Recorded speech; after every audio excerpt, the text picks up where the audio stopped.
Halo guys, balik lagi di channel Cerita Singkat. Di video ini kita akan lanjut ngebahas film Terminalis Dark Wolf episode 2. Link episode lengkapnya ada di kolom deskripsi ya guys.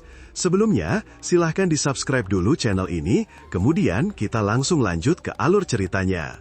Gak ada waktu buat napas, kita langsung dilempar ke dalam situasi yang super tegang. Episode ini dibuka dengan pertemuan para tim Navy SEAL di dalam barak. Kita lihat betapa solidnya persaudaraan di tim SEAL. James Reese, Mo Farouk, dan anggota tim lainnya mencoba melindungi Ben. Mereka semua kompak ngasih kesaksian palsu yang udah disiapin Reese di episode sebelumnya. Al-Jaburi melawan dan mencoba meraih detonator. Sersan kepala Edwards terpaksa menembaknya untuk membela diri. Mereka semua rela berbohong demi menyelamatkan karir dan kebebasan sahabat mereka. Tapi Ben Edwards dengan sifat keras kepalanya menolak kebohongan itu. Dia ngomong dengan jujur dan tanpa penyesalan. Dia bilang, "Aku memburu bajingan itu, dan aku akan melakukannya lagi." Titik. Pengakuan ini jelas bikin para petinggi makin murka, terutama Fuller dari CIA. Dia gak terima aset berharganya dibunuh begitu saja. Sementara di kantor pusat komando, para petinggi termasuk Komandan Cox dan si agen CIA licik, Fuller juga sedang membahas insiden ini. Suasananya dingin dan penuh tekanan. Mereka tahu Ben udah ngelanggar aturan paling fundamental. Fuller menuntut hukuman yang setimpal, bukan hukuman penjara, tapi sesuatu yang lebih menyakitkan bagi seorang Navy SEAL. Dia ingin Ben Edwards dijadikan contoh. Hukuman yang diputuskan adalah pencabutan trisula, lencana kebanggaan Navy SEAL yang ditempel di seragam mereka. Kehilangan trisula itu sama artinya dengan direnggutnya identitas, kehormatan, dan jiwa mereka sebagai seorang prajurit elit. Masalahnya, CIA nggak puas hanya dengan Ben. Mereka menuntut agar satu perwira lain yang terlibat dalam misi itu juga ikuti hukum. Mereka menunjuk Letnan Ralph Hastings. Di sini, kita lihat lagi arti persaudaraan yang sesungguhnya. James Reese merasa bersalah karena dia yang memimpin misi itu mencoba maju dan mengambil tanggung jawab. Tapi Hastings menolaknya. Reese punya keluarga, punya masa depan yang cerah di tim. Sedangkan Hastings, dia merasa sudah cukup lama mengabdi dan ini adalah saat yang tepat baginya untuk pensiun. Dia dengan sukarela mengorbankan karirnya demi melindungi Reese dan timnya. Dia maju dan menerima hukuman itu bersama Ben. Adegan selanjutnya adalah salah satu yang paling emosional di series ini, upacara pencabutan trisula. Di hadapan seluruh pangkalan, Ben dan Hastings berdiri tegap saat lencana kebanggaan mereka dicopot paksa dari seragam mereka. Momen ini benar-benar menyakitkan, sebuah penghinaan publik yang dirancang untuk menghancurkan semangat mereka. Tapi setelah upacara selesai, seluruh anggota peleton Charlie dan Alpha hadir untuk melepas kepergian mereka yang akan naik ke heli. Mereka nggak peduli dengan keputusan para petinggi. Di mata mereka, Ben dan Hastings tetaplah saudara seperjuangan. Mereka semua meneriakan yel-yel untuk menghormati Ben dan Hastings, menunjukkan solidaritas dan dukungan penuh. Ini adalah cara mereka, kalian boleh ambil lencananya, tapi kalian gak akan pernah bisa mengambil persaudaraan kami.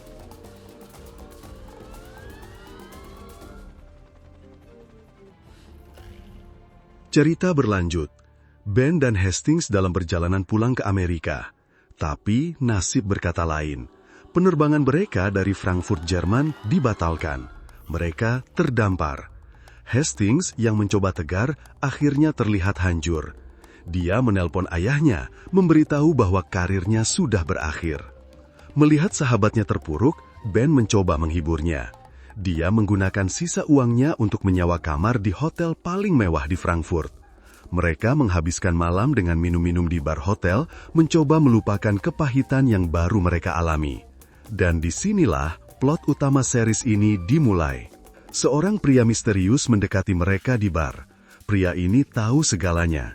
Dia tahu nama mereka, dia tahu detail misi Al-Jaburi, dia bahkan tahu soal kesaksian palsu tim SEAL dan cerita soal detonator. Pria ini memperkenalkan dirinya sebagai Jet Haverford, seorang agen CIA. Ternyata, Haverford lah yang sengaja menghilangkan kesaksian dari anak Daran yang bisa memberatkan Ben. Kenapa? karena dia melihat potensi dalam diri Ben dan Hastings. Dia melihat dua prajurit elit yang baru saja dibuang oleh sistem, penuh dengan kemarahan dan punya keahlian yang dia butuhkan. Haverford langsung ke intinya. Dia butuh dua operator untuk sebuah misi rahasia yang sangat mendesak.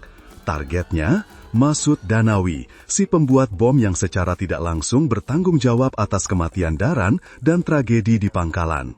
Dia menawarkan sebuah kesempatan.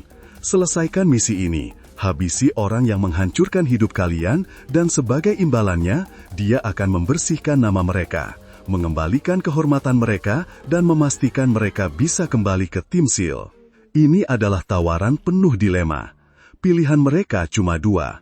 Menerima tawaran ini dan kembali menjadi serigala di dunia operasi gelap, atau pulang sebagai warga sipil dengan catatan pemecatan tidak hormat yang akan membuat hidup mereka sengsara.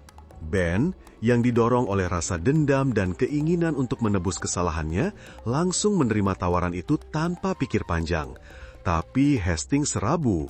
Pengalamannya di Afrika membuat keluarganya trauma dengan CIA. Dia tidak percaya pada agensi itu. Dia ingin pensiun, memulai hidup baru. Haverford, dengan kemampuan psikologisnya yang tajam, tahu cara menekan tombol yang tepat. Dia bilang pada Hastings bahwa serigala seperti mereka tidak akan pernah bisa hidup damai di antara domba. Rasa bersalah dan hantu peperangan akan terus menghantui mereka. Satu-satunya cara untuk menemukan kedamaian adalah dengan kembali berburu. Setelah percakapan panjang, Hastings akhirnya setuju, tapi dengan satu syarat penting. Dia menatap Ben dan bilang, "Aku perlu tahu kau punya rem." Dia nggak mau Ben bertindak gegabah dan emosional seperti saat membunuh Al-Jaburi. Dia butuh janji bahwa Ben akan mengikuti aturan main mereka. Ben pun berjanji. Mereka pun langsung diterbangkan ke Wina, Austria. Di sebuah safe house, mereka diperkenalkan dengan dunia baru mereka. Mereka harus menyerahkan semua identitas lama mereka dan diberi identitas baru. Di sana mereka bertemu dengan Tal Faron, seorang agen Mossad dari Israel. Ternyata, ini adalah operasi gabungan CIA Mossad untuk melawan Iran. Misi mereka sangat mendesak dan gila. Malam itu juga mereka harus menyusup ke sebuah klub malam tekno. Target mereka adalah Artem Golubev, seorang pemodal pasukan Quds Iran yang akan bertemu dengan Masud Danawi di sana. Senjata yang mereka gunakan pun aneh, pistol bius hewan yang dimodifikasi agar tidak bersuara. Rencananya adalah menangkap Danawi hidup-hidup untuk diinterogasi. Ben dan Hastings dengan pakaian mahal dan identitas baru masuk ke dalam klub yang hingar-bingar. Mereka berhasil mengidentifikasi aset di dalam, seorang bartender wanita bernama Eliza. Rencananya, Eliza akan memasukkan obat bius ke minuman Danawi, dan saat Danawi ke toilet, Ben dan Hastings akan menyergapnya. Tapi seperti biasa, rencana tidak pernah berjalan mulus. Danawi, yang super paranoid, curiga pada minuman yang ditawarkan. Dia malah memaksa Eliza untuk meminumnya. Eliza yang terpojok terpaksa harus meminumnya supaya misi tidak berantakan. Dan dia langsung merasakan efek obat bius itu. Ben dengan sigap langsung menghampiri Eliza dan membawanya ke toilet. Sayang, salah seorang pengawal Danawi melihat kejanggalan itu dan mengenali Ben. Pengawal itu menyusul Ben ke toilet, tapi Hastings langsung beraksi dan menghabisi pengawal itu terlebih dahulu. Situasi jadi kacau balau, rencana mereka berantakan. Danawi pergi meninggalkan klub itu, tapi Faron yang jagoit itu telah membajak mobilnya sehingga tidak bisa dinyalakan. Haverford dari kejauhan lewat komunikasi memberi perintah dingin. "Sekarang kalian adalah senjataku. Semua yang bergerak adalah target." Misi penangkapan berubah menjadi misi pembunuhan. Pertarungan brutal pun pecah di sekitar parkiran mobil Danawi. Ben, Hastings, dan Eliza yang masih setengah sadar harus berhadapan dengan para penjaga. Adegan kejar-kejaran dan baku tembak dengan pistol bius pun terjadi di ganggang sempit Wina. Ben harus berpencar dengan Hastings, dia mengejar pengawal Danawi yang tersisa. Adegan sangat menegangkan, Ben harus mengendap-endap mencari si pengawal itu.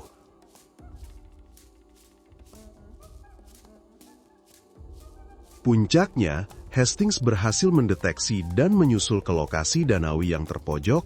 Semua pagar dan pintu di sekitarnya terkunci rapat. Ben, yang sudah melumpuhkan pegawai terakhir Danawi juga menyusul ke tempat itu. Dengan kerjasama tim, mereka langsung menghabisi Danawi. Dalam pertarungan jarak dekat yang sengit, Hastings berhasil menghabisi Masud Danawi. Misi selesai, Danawi mati. Ben menatap Hastings dan berkata, "Masa bodoh dengan remnya."